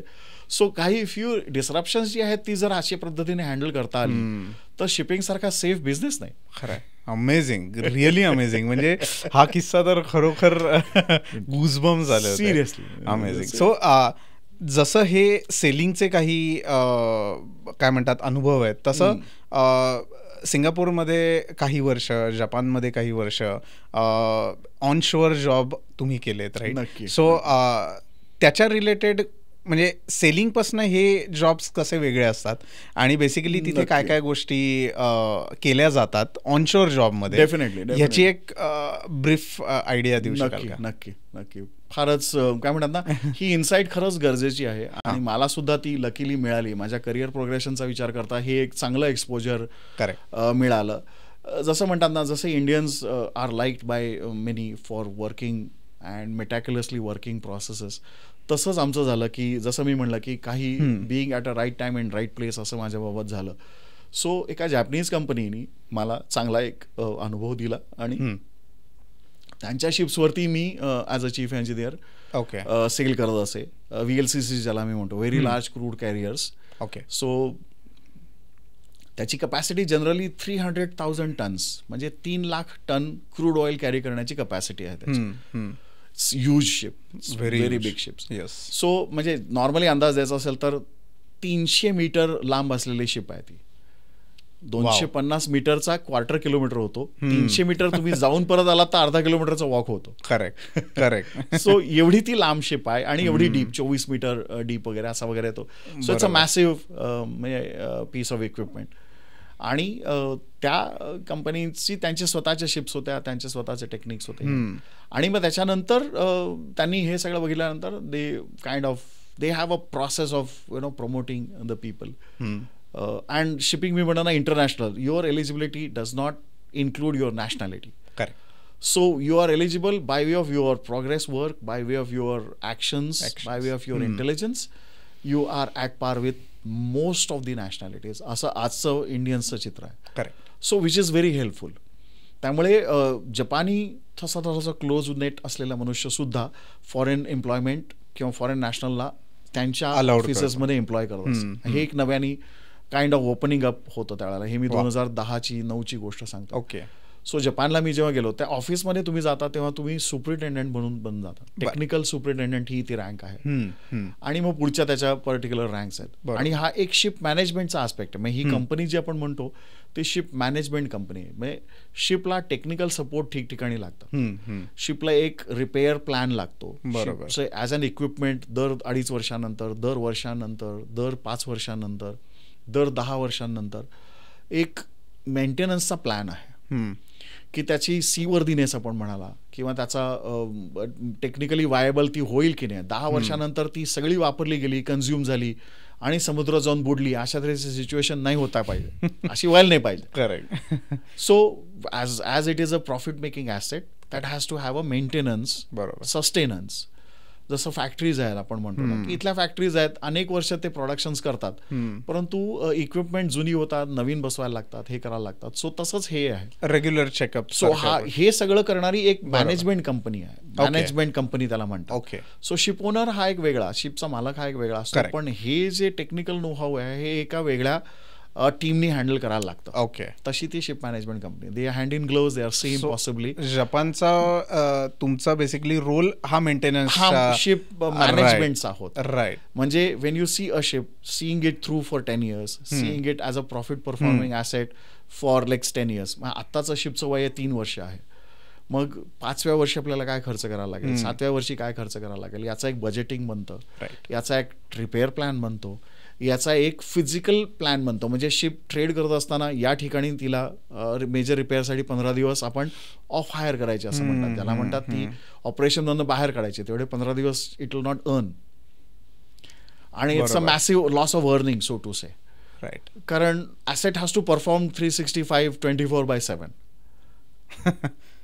नाव any loss in this is a loss of profit. Yes. हा जो आस्पेक्ट आहे हा ऑफिसर्समधनं बघितला जातो. हां. तर त्याचं टेक्निकल सुपरिटेंडंट बिकम्स अ की पर्सन आणि त्याच्यासाठी एलिजिबिलिटी तुम्ही चीफ इंजिनियर आहात हे एक आहे. हा एक ॲडव्हान्टेज आहे की तुम्ही चीफ इंजिनियर असल्या कारणाने बोटीवरचे टेक्निकल प्रॉब्लेम समजण्याची तुमची पूर्ण ताकद असते. ओके. म्हणजे चीफ इंजिनियर झाल्यानंतर यू मूव्ह टू जपान. हां, then I move to Japan. Okay. So मूळ एलिजिबिलिटी चीफ इंजिनियर होणं ही एक आहे. जसं मी म्हणलं ना की जसे कराटेचे असतात, ब्लॅक बेल्ट असतात. Until you become a chief engineer you are brown belt, correct, you are orange belt, blue belt, etcetera. In short इंडियामध्ये त्या लेवलचं काम आणि त्या लेवलचा नव्हता असं म्हणू शकतो. त्यावेळेला नव्हतं. राईट. 2010ची ही गोष्ट आहे. ओके. आता त्या सगळ्या गोष्टींना थोडासा मी म्हणलं ना अनेक गोष्टी बऱ्याच आता 30 वर्षाच्या कालावधीमध्ये बऱ्याच गोष्टी बदलल्या. बरोबर. Not that I want to say की मी खूप डिफिकल्ट टाइम मधनं आलो आणि आता खूप इझी आहे. नाही, that's not what I mean to say. Every generation has its own difficulty. Today's generation will have its own difficulty further which I can't anticipate at this point of time. पण म्हणल्यासारखं असं की that time ही सगळी offices फॉरेनमध्ये होती कारण owners फॉरेनमध्ये होते. This a different reason why Indian is not having so many ship owners. Simple reason सांगतो. India is self sufficient country. You really don't have to import so many things for your livelihood. बरोबर. तुमच्या रोजच्या जगण्यासाठी तुम्हाला फार export पण करायची गरज पडत नाही, तुम्हाला इम्पोर्ट पण करण्याची गरज पडते. बरोबर. अशा केसमध्ये नौवहन हा व्यापारी तत्वाचा नौवहन हा कधीच आपला अजेंडाचा विषय नव्हता. बरोबर. असं म्हणायला म्हणजे हे लॉजिकल रिझन. त्यामुळे इंडियन ओनरशिप ओनर्स हा एक लक्झरीचा भाग होता असं म्हणायला हरकत नाही गव्हर्नमेंटच्या दृष्टीने. And we definitely did that also we have. Shipping corporation of India एक ऑर्गनायझेशन आहे which is a fully owned government subsidiary which functions on this basis की ज्याच्यामध्ये 400-500 शिप्स आहेत होत्या, आता कमी आहे. पण इन द प्रोसेस म्हणजे शिपिंग आपल्याला नवीन नाही, ॲज अन ओनरशिप ऑल्सो तिथे सुद्धा ही फंक्शन्स होत असे. पण ती इंडियन सेटअपमध्ये त्याचं एक वेगळं ओरिएंटेशन होतं आणि एम्प्लॉयमेंट, फॉरेन एम्प्लॉयमेंट खूप वाढल्या कारणाने फॉरेनमध्ये इंडियन काम करण्याचा जो काळ होता तो आमचा हा काळ होता. सो या दृष्टीने शिप मॅनेजमेंटमध्ये मी जपानमध्ये पहिल्यांदा शिप कंपनीमध्ये जॉईन झालो. मग जपानमधला स्टे हा जास्त छान आणि जवळचा वाटतो का सिंगापूरमधला? का कम्पॅरिझनच नाहीये? नाही, हा म्हणजे मी उलट रिझन देतो की हा म्हणजे अगदी अॅनॉलॉजी फार भावूक असेल पण मी देऊ इच्छितो की एका आईला विचारावं की 2 मुलांपैकी कुठलं मुलं आवडतं. म्हणजे खरंच खूप भावनिक झालं, पण असा मुद्दा नाहीये. दोन्ही करिअरच्या दृष्टीने, अनुभवाच्या दृष्टीने आणि शिप हँडलिंग जे मी शिकलो त्याच्या दृष्टीने दोन्ही खूप वेगळे आणि छान एक्सपिरियन्सेस होते. करेक्ट. खूप आनंदाचा अनुभव होता. आणि मी म्हणलं पर्सनल सॅटिस्फॅक्शन मला या दृष्टीने असं होतं की career wise I feel accomplished जेव्हा मी हे 2 गोष्टी ॲडिशनली केल्या. कारण चीफ इंजिनियर बनल्यानंतर तुम्ही एका बोटीचा एक इंजिन रूम याबाबत तुम्ही जास्त फोकस्ड असता. You worry more about this.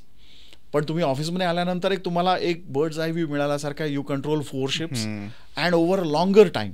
Right. म्हणजे चीफ इंजिनियर तुम्ही 6 ते 8 महिने एका बोटीवरती असता, त्याच्यानंतर तुम्ही साइन ऑफ होता, कॅटेगरिकली नो रिस्पॉन्सिबिलिटी. बरोबर. That's one thing which is how the operation is. There is absolutely no harm in it. Is also equally tension. Correct. पण मी जेव्हा बोटीवरनं शिपच्या शोअर जॉब सुरू केला तेव्हा 4 शिप्स तुमच्यासाठी, म्हणजे ते तुमच्या 4 तुमची मुलं पिल्लं असल्यासारखे असतात. ती तुम्ही you are the feeder to them. आणि टेक्निकल सोल्युशन्स आहेत. आणि द शिप सेलर्स आता जे आहेत they should look forward to someone who can give technical solution at office. Yes. Or can giving a local land based support. की आम्ही इथे आहोत, आम्हाला 4 गोष्टी तिथनं करणं अपेक्षित आहे जे तुम्ही करा. किंवा मी इथनं सांगू शकतो त्यांना, इट्स अ हायर पोझिशन, की मी इथनं सांगू शकतो की तुमचं हे ऑपरेशन आहे, हे मला टेक्निकली ऑप्टिमम वाटत नाही आहे. So you have to correct few things there. त्याच्यासाठी त्यांना टेक्निकली एक्सपिरियन्स्ड आणि केपेबल मनुष्य ऑफिसमध्ये हवा असतो. सो हा अनुभव मी घेतला जेव्हा, आणि ऑफिसमध्ये आल्यानंतर लक्षात आलं की everything which is not commercial is technical. Okay. म्हणजे those who are not talking about finances, those who are not talking about profits and other things, all those subject matters are technical matters, right, for a ship. Right. So it's a big spectrum. म्हणजे कॅप्टन्सना आलेली difficulty किंवा शिपच्या technical अरेंजमेंट्सची, आता हे रिपेअर्सचं हे मी सांगितलं, dealing with dry docks, dealing with shipyards, dealing with suppliers, budgeting for particular month, particular year, ह्या सगळे aspects as a chief engineer तुम्ही करत नाही. पण तिथे गेल्यानंतर सुपरिटेंडेंट म्हटल्यानंतर that becomes your core job. बरोबर. आणि रिस्पॉन्सिबिलिटी आणि higher responsibility. You are answerable for whatever money lost and whatever money is earned. So ही प्रोसेस जपानमध्ये सुरू झाली, जे की kind of exposure come training होतं, ज्याचा मला भरपूर फायदा पण झाला आणि आवडलं पण. त्याचा एक मॅटर असा आहे की ते आवडायलाही पाहिजे, त्याच्यासाठी तुम्हाला खरं नाही. कारण इतके वर्ष सेल केल्यानंतर, एवढे सगळे काय म्हणू शकतात लाईव्ह एक्सपिरियन्स घेतल्यानंतर अगेन ऑनशोअर जॉब करणं, आणि ह्याच्यासाठी आवडच पाहिजे of course, because it's kind of admin and in house on desk job, की ज्याची सवय नसते एका पर्टिक्युलर सेलरला आणि इतके वर्षांचा अनुभव असलेल्या व्यक्तीला. पण हे सुद्धा किती ट्रिमेंडस आहे की इतके वर्ष जपानमध्ये, सगळ्यात पहिले सेलिंग, त्याच्यानंतर जपान, त्याच्यानंतर सिंगापूर, इतकी सगळी बसलेली व्यवस्थित घडी. You just wrapped up with your thought process, of course with your family members, यांचा सपोर्ट होताच, and you came back to India. आणि आता समुद्रसारख्या इन्स्टिट्यूटसोबत तुम्ही काम करताय ॲज अ ट्रेनर और मे बी मेंटर और अ कोच. हे एक वेगळंच हटके फील्ड आहे की जे तिसरा पॉईंट आहे आपला. बरोबर. ते कितपत आवडतंय? भरपूर. म्हणजे लकीली मी असं नक्की म्हणेन की आपोआपच असं घडत गेलं की माझ्या आवडीची प्रॉपोजिशन्स माझ्यासमोर लगेचच आली, आणि maybe for a correct time मला ते डिसिजन्स घेता आले. जसं shifting from sailing to office त्या मनाने माझ्याबाबत लवकर झालं. त्यामुळे अर्ली एजमध्ये मी for a long time, maybe मी असं म्हणतो की मी शोअर जॉब हा सेलिंग जॉबपेक्षा जास्त केला. ओके. 12 वर्ष मी सेल केलं असेल, पण उरलेली जी आहे 2008 पासून 2023 पर्यंत मी शोअर जॉब करत होतो. सो म्हणताना 15 वर्ष मी शोअर जॉब केला, आणि जो असाच हँड्स ऑन 24/7 स्टाईल जॉब होता. Ship management, absolutely, travelling, auditing, so many other aspects to it, ज्याच्यामध्ये मला एक्सपोजर पण खूप चांगला मिळाला, ज्याच्यामध्ये व्हेरियस आस्पेक्ट्स ऑफ ऑपरेशन पण कळले. आणि ॲक्च्युली मेंटरिंग हा जो विषय आहे ना, किंवा ट्रेनिंग हा जो विषय आहे, तो तिथे सुरू झाला.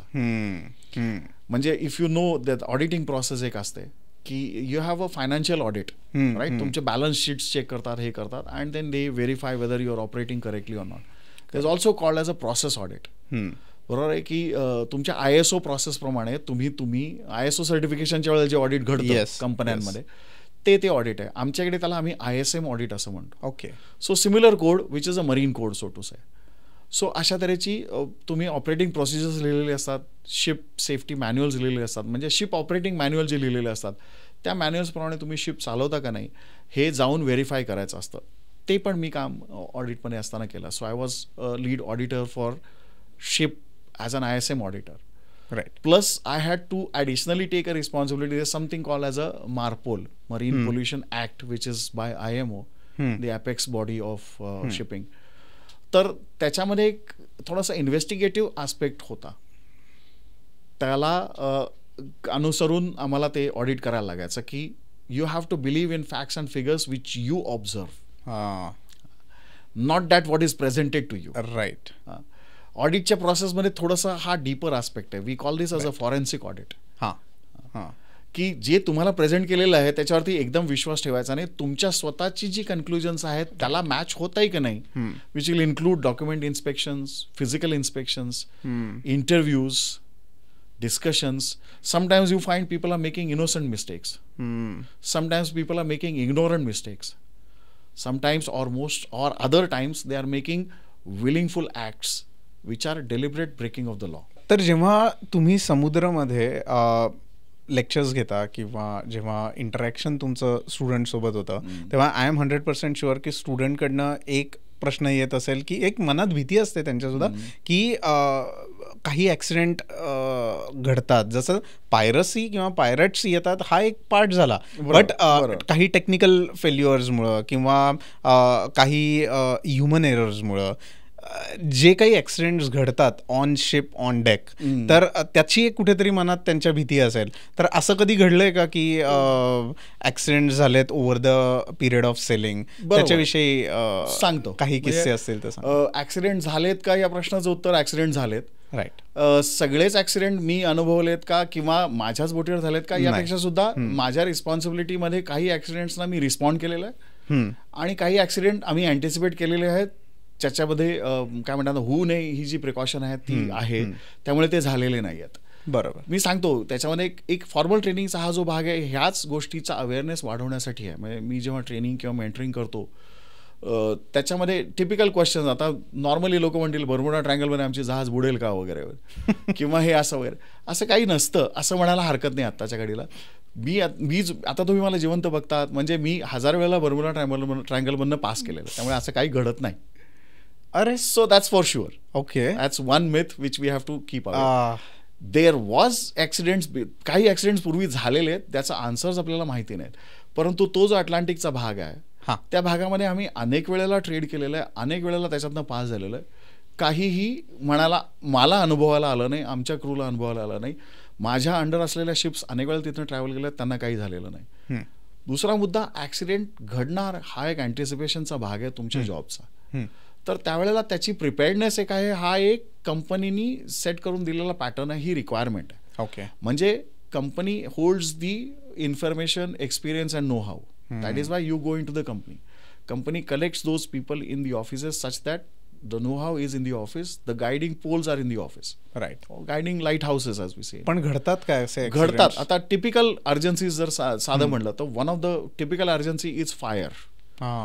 बोटीला अनेक प्लेसेसमध्ये आग लागू शकते. अरे बापरे. हा एक रेग्युलर रिस्क चा फॅक्टर आहे आणि त्याचं मिटिगेशन म्हणजे ती घडू नये म्हणून प्रॅक्टिसेस बदलायला लागतात, इक्विपमेंट बदलायला लागतात, मरीन ॲप्लिकेशनची इक्विपमेंट असावी लागतात. सो हा एक आस्पेक्ट आहे. सो त्याला 10-12 अर्जन्सीज आहेत.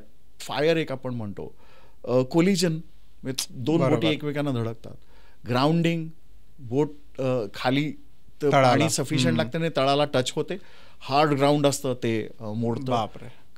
आईसबर्ग्सची टक्कर टायटॅनिकची केस तुम्ही बघितलायचा की ज्याच्यामध्ये icebergs sea water basically, but at a temperature becomes so hard, rock solid and steel becomes brittle, it cuts through the steel. Yes. So हे अर्जन्सीज किंवा हे घडू शकतं.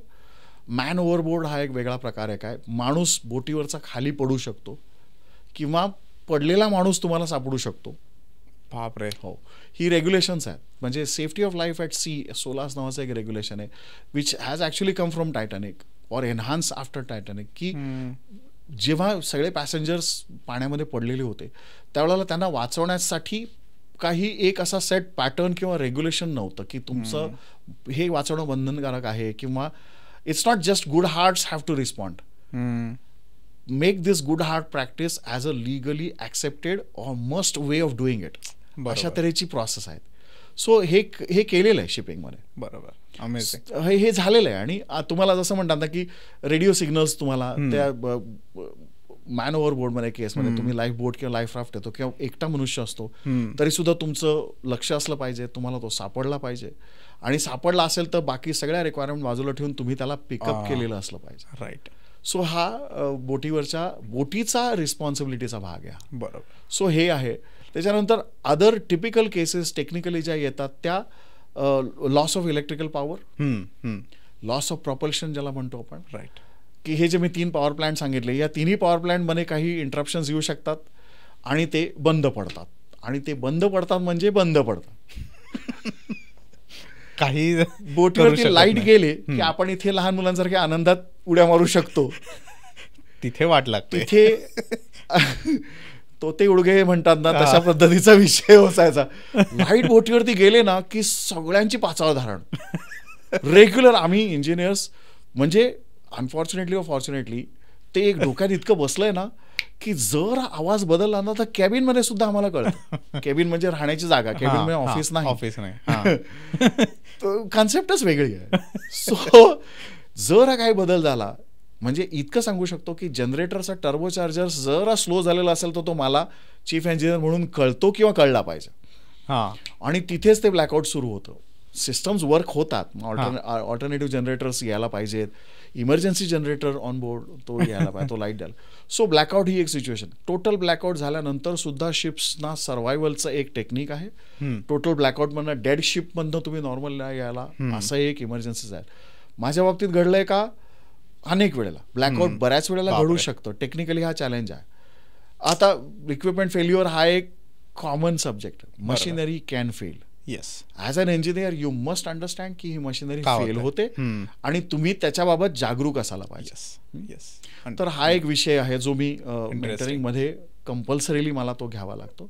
माझ्या प्रॅक्टिसेसमध्ये तो असावा लागेल ॲज अ शिप सुपरिटेंडंट म्हणा, किंवा मी घरी बसलेलो आहे 24/7 जे म्हणत, माझ्या कुठल्याही बोटीला काहीही प्रॉब्लेम आला तरी त्यांना मला कॉल करता यायला पाहिजे. मी तो कॉल घेतलेला असला पाहिजे आणि मी त्या माइंडसेटमध्ये असला पाहिजे की तुमचा हा प्रॉब्लेम असेल तर मी काय करणं अपेक्षित आहे आणि मी तुम्हाला काय सांगणं अपेक्षित आहे. I should be a guide to them. Yes, absolutely. So ह्या 12-13 नॉन इमर्जन्सीज आहेत, अशा कॅटेगरीज आहेत.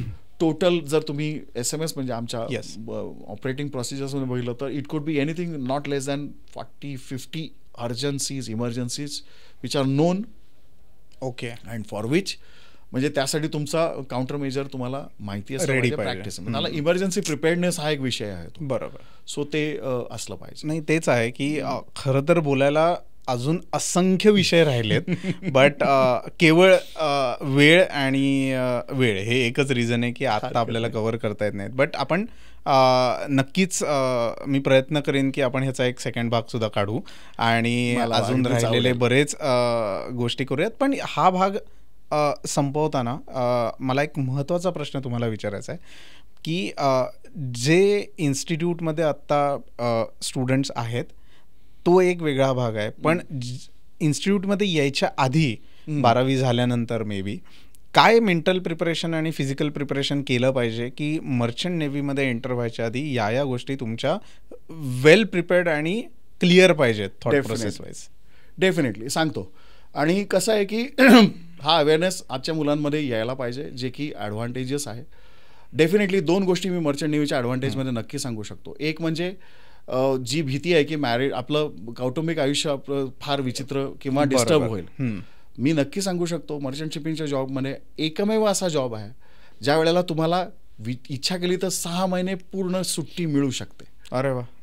You go on a contract 6 महिने. करेक्ट. आणि यू कम बॅक 6 महिने तुम्ही घरी असता, 6, 7, 8 महिने तुमच्या मर्जीवर असतं. बरोबर. असा हा एक आस्पेक्ट आहे. म्हणजे आता नव्याने नक्की सांगू इच्छितो की मुलींना सुद्धा प्रमोट केलं जातं. Lady cadets, lady officers are also required. They can do it. There are many lady officers on board as of now. इन्स्टिट्यूट्समध्ये सुद्धा मुलींनी आता ॲडमिशन्स घेतलेली आहेत, ग्रॅज्युएट मेकॅनिकल इंजिनियर्स ओरिएंटेशनसाठी किंवा बीटेक कोर्सेससाठी. So you can plan your life, whether it's a married life, whether it's a pregnancy, whether it's time to give to your children, time to give to your parents. त्यांच्या आजारपणासाठी, स्वतःच्या आयुष्यासाठी, स्वतःच्या छंदांसाठी नक्की तुम्ही वेळ देऊ शकता. आणि तुम्ही 6 महिने जे म्हणलं ना पेड लीव्ह 6 महिन्याची, हा जगातला कुठलाही जॉब ऑफर करत नाही. बरोबर. सो हा मर्चंट नेव्हीचा ॲडव्हान्टेज आहे. उरलेले या 6 महिन्यामध्ये तुम्ही तुमचे छंद परस्यू करू शकता. घरी आरामात झोपून सकाळी सूर्याकडे बघायचं, 10 वाजेपर्यंत पांघरून घेऊन झोपायचं, हेही छंद असतात काही लोकांचे, आनंदाने करू शकता. मोटर बायकिंग आहे, सगळे आनंद. सो हा एक ॲडव्हान्टेज आहे. आणि career wise definitely it's an advantage to progress. So येताना त्यांना गरजेचं एकच आहे की it's a taxing job on the basis where you are gone. Yes. So त्याची तुमची तयारी असली पाहिजे, तुमच्या फॅमिलीजची त्याची तयारी असली पाहिजे. आणि तुमच्यामध्ये स्वतःमध्ये 1-2 क्वालिटीज माझ्या दृष्टीने महत्त्वाच्या आहेत. तुमच्यामध्ये पेशन्स आणि पर्सिव्हिरन्स या 2 गोष्टी भयंकर गरजेच्या आहेत. राईट. जर तुम्ही या 2 क्वालिटीजना फेस टू फेस बघू शकता आणि या 2 डिमांड्सना फेस टू फेस केटर करू शकता, तर तुमचं मर्चंट नेव्हीमध्ये सर्व्हायव्हल सुखदायी आहे, गॅरंटीड. Amazing, amazing, guaranteed. तर मकरंद सर, आज आत्ता ॲक्च्युली मला सर नाही म्हणायचं आहे, so chief. Thank you very much. Chief, आज ऑफकोर्स डिजिटल गप्पांच्या या भागामध्ये आलात. खूप व्हॅल्युएबल इन्फॉर्मेशन मर्चंट नेव्हीच्या रिलेटेड मिळाली. नुसतीच इन्फॉर्मेशन नाही, तर वेगवेगळे अनुभव, किस्से या माध्यमातनं प्रेक्षकांपर्यंतही पोचलेत. मलाही खूप मजा आली आहे. इंडियन नेव्हीचा अनुभव तर मी विसरूच शकणार नाही, की जो काही किस्सा होता, खरंच शहारे आले होते अंगावर. तर खरंच खूप खूप धन्यवाद, थँक्यू म्हणायचं आहे की इथे आलात आणि आमच्याशी व्हॅल्युएबल इन्फॉर्मेशन शेअर केलीत. थँक्यू. आणि थँक्यू व्हेरी मच. कसं वाटलं बेसिकली डिजिटल गप्पांवर? फार छान, नक्कीच. आणि एक काय म्हणतात ना, एक स्वगत किंवा एक असं मनोगत बोलल्यासारखं वाटलं. आणि 30 वर्षांचा सगळा पूर्ण काय म्हणतात ना, संपूर्ण ते चित्रपट अगदी असं म्हणता येईल माझ्या डोळ्यासमोरनं गेला.